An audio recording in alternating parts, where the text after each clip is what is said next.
Hello, ladies and gentlemen, and I'm back. Now, I'll probably be posting 2 videos a day. Not usually due to, I would say, the pain, but it's usually going to be down to, my tiredness. It's really getting me here and there. I'm going in and out, but luckily I can probably push through. But I may actually do 3 videos. We'll see. It really depends. I'm taking pain medicine, and the pain medicine is actually making me sleepy. So I'm trying to stay awake. Luckily, I just took it, so it might be a little while, but we'll see how that goes. Anywho, I am going to go on to talking about the Colorado shooter. Now, I understand this happened about a couple of days ago or so, give or take, and there was a lot of information that was coming out, and I think there's still information coming out, and I'll be covering it here and there when we get more information. Now, that being the case, there's a lot of crazy stuff going on. First off, of course, the left are off going after guns and the AR-15, etc., and all that great stuff, because, that's usually what the left's motive is. Now, there's a lot of information that's come out that we have to go over and view and see exactly what's really going on, because there's a lot of information I think the left is leaving out, and what's very key and important to what was going on. And I'm going to go over these things. There are a couple of articles, so we'll go with this. First, we're going to go with this one by Christopher F. Rufo, and he has a lot of information to say about this. He's saying Colorado perp's backstory coming to light. Father was a meth-addicted porn actor. Mother was a mentally unstable common criminal. Threatened to murder his grandparents and conduct a mass shooting. Was on law enforcement's radar. The media blamed conservative journalists. We have a country with millions of children who grew up in a world of shattered families, absentee fathers, drug addiction, violent crime, and heavy medication to numb it all out. We need to stop ignoring the social catastrophe that is the source of so much chaos. It's possible the perp had ideological motives. It's possible he's non-binary, as his lawyers claim. But journalists didn't wait for the facts. They tried to immediately shift the blame to their political enemies, and the public is catching on to their game. Alright, so I agree with that. We also have something from David as well, which has been this clip has been going around, as they switched to a new narrative. They're trying to portray the father as a representative of mainstream conservatism, which is going by No Lie with Brian. The Colorado shooter's dad, I praised him for violent behavior really early. I told him it works, you'll get immediate results. He then went on to praise the Colorado shooter's grandpa, a MAGA Republican politician named Randy Ripple, who supported the January 6th insurrection. So, we have a lot of stuff going on, which is also the media lying and saying the conservatives did this or whatever, which I have not seen anybody really praising this guy, and I don't think he even said he was even a conservative to begin with, or MAGA for that matter. Now, what I really want to go over here, guys, is these things here what Christopher Russo said. Now, obviously, there's a medication, but what have you is that the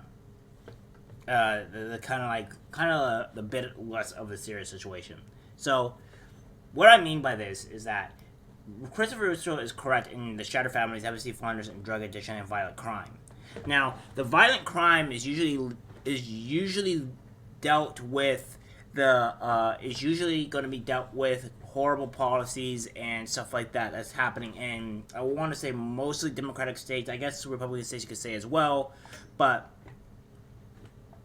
I would also say that violent crime is usually due to bad policies. So that goes there. But what also doesn't seem to take into effect is that is also due to shattered families and absentee fathers, which obviously connects with the violent crime. Now, I think I've done a video of this before, but we have a lot of single mothers, and what the case may be is this is a more serious issue in the black community, but white community is also is also coming up in front as well. Is that we have a lot of single mothers, and those single mothers are not raising children correctly. Mostly down to men and women. Men tend to go into violence. Women tend to be more sexually active and stuff like that to these issues. And we have statistics here, which I will show up right now, that show exactly on how bad this is. We have usually a high amount of women in general, or a high amount of kids, or what have you, committing these crimes and stuff. And these are the issues that are taking place, which all comes down to obviously these issues that we see here. And what we want to do is that the media and society want to tell specifically women that it's okay to go out and have all the sexual partners that they want, and allow them to do whatever they want and there be no consequences, when we all know that there are consequences to these facts. When you want to say that the women can do everything, well, you can't. I would say most kids would do well with a family member, one doing work and then one staying home.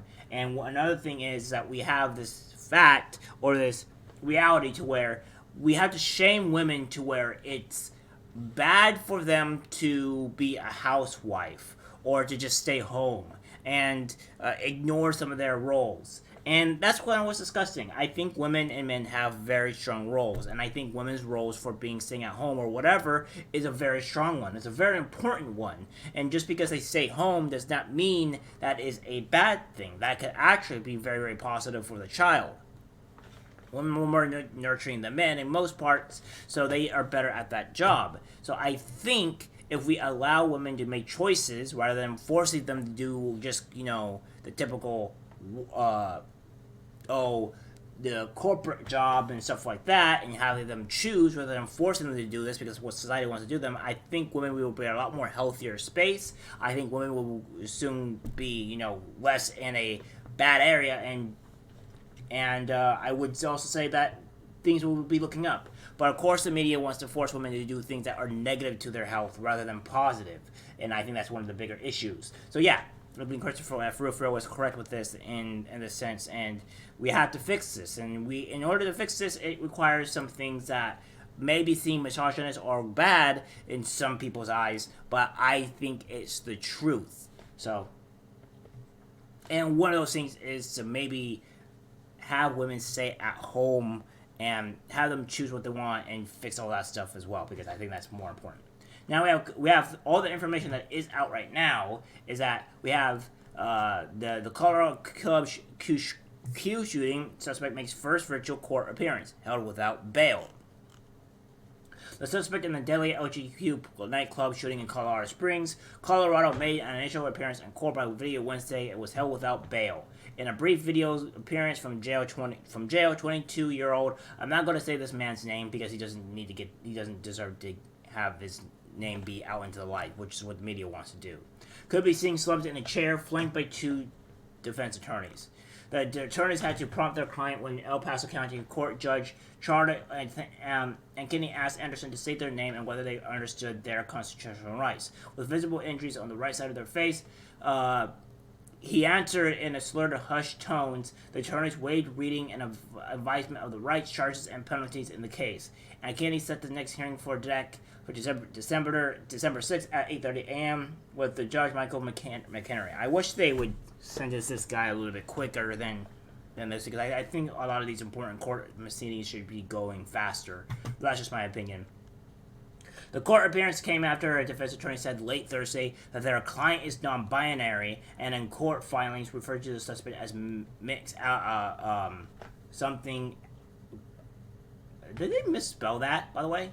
Well, I'm not going to say the same anyways. It doesn't deserve it. The attorney's footnotes assert that this man uses they them pronouns. The suspect was beaten to submission by patrons during Saturday night's shooting and released from the hospital Tuesday. The motive in the shooting was still under investigation, but authorities said this man faces possible murder and hate crime charges. The charges against him are preliminary, and prosecutors have not yet filed formal changes. Later Wednesday, the Colorado Springs Police Department released a mugshot of the suspect showing him having been visibly beaten, as he most likely should have been, honestly. Local and federal authorities have declined to answer questions about why hate crime charges were being considered. District Attorney Michael Allen noted that the murder charges would carry the harshest penalty, life in prison, as he should have been, whereas biased crimes are eligible for probation. He also said it was important to show the community that the biased motive of crimes are not tolerated. Yeah, I would also agree. he was arrested last year after their mother reported her child threatened her with a homemade bomb and other weapons. Authorities at the time said no explosives were found, but gun control advocates have asked why police didn't use Colorado's red flag laws to seize the weapons. His mother says her child had. He declined to answer questions related to the 21 bomb threat the following Wednesday's court hearing. Authorities said Altrek was using a long rifle awaited by 2 club patrons, and I apologize for using his name, including Richard Farrell, who told reporters that he took a handgun from him, hit them with it, and pinned them down with help from another person until police arrived. We're good on them. Also goes on to say that the accused Colorado gunman used anti-gay slurs, Nimmer says. The suspect in the deadly shooting at Colorado WQ nightclub allegedly used anti-gay slurs and truly said that it's not the gun you got to be afraid of, it's the people, Nimmer said. Xavier told the Daily Police that he enjoyed going with his mother, Laurel Volpil, to range where rapid gunfire was permitted. He said the man had this idea that we would go out at some point to a range, and he would teach me some gun safety and go out and shoot some target practice. We never ended up getting around to do that, but that conversation just kind of sits with me because I know how I felt when I saw the gun and he showed it to me. He was like, "This is all legal. I'm totally allowed to have this." It was an assault rifle type gun. Cross told the outlet. Cross, who said once considered the accused gunman friend, also acknowledged that he said things sometimes that probably should have been alarming to me, including a vile homophobic slur. He used the F a lot. Who cares? I don't really care about that. And the neighbor also recalled a time when he said he made a shooting his gun reference to a woman he was upset with. And this was one of the instances where his mom was like, blank, oh my god, oh no, you can't say that, Cross said. And in a separate review, blah, blah, blah, blah, blah. So, he's had previous damage before, previous crimes and stuff, and this man was let out. He was able to, obviously this would be considered more close to a felony, I may believe, which he was able to get a gun anyways.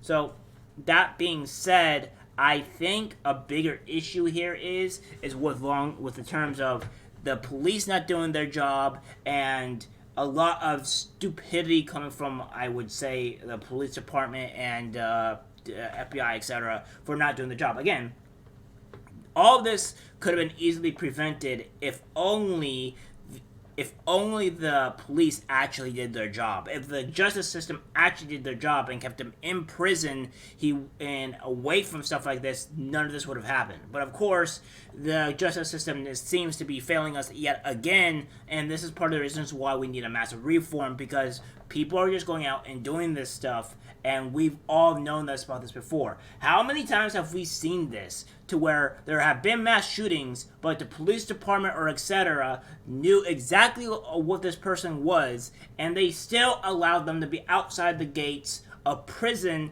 or jail, and they end up committing this type of a tragedy? It's disgusting on how many times this is an often thing that happens. And I just cannot believe that we're in this today's society where this keeps on happening, and there are numerous ways to stop this. And it seems like this guy had a lot of other issues as well that seems to be leading to this guy's complete and utter mayhem. What happened in Colorado is disgusting. I do not like the fact that this happened. But this does not mean that we ban guns because of the mere fact that one individual did this, and there were many ways to stop it from happening. The police department and other people just did not do it, and that's just the true facts. So, guys, until more information comes out, I'll stop talking about the story. I will let you guys know and keep you updated. But as of right now, there's not much to really say or talk about because we got the full information out. We got some of the things that we needed to know, and that's what's important. Until we get more information, there's not much else to say. Alright guys, that's it for the video. Like, subscribe, share, and I'll see you in the next one. Take care.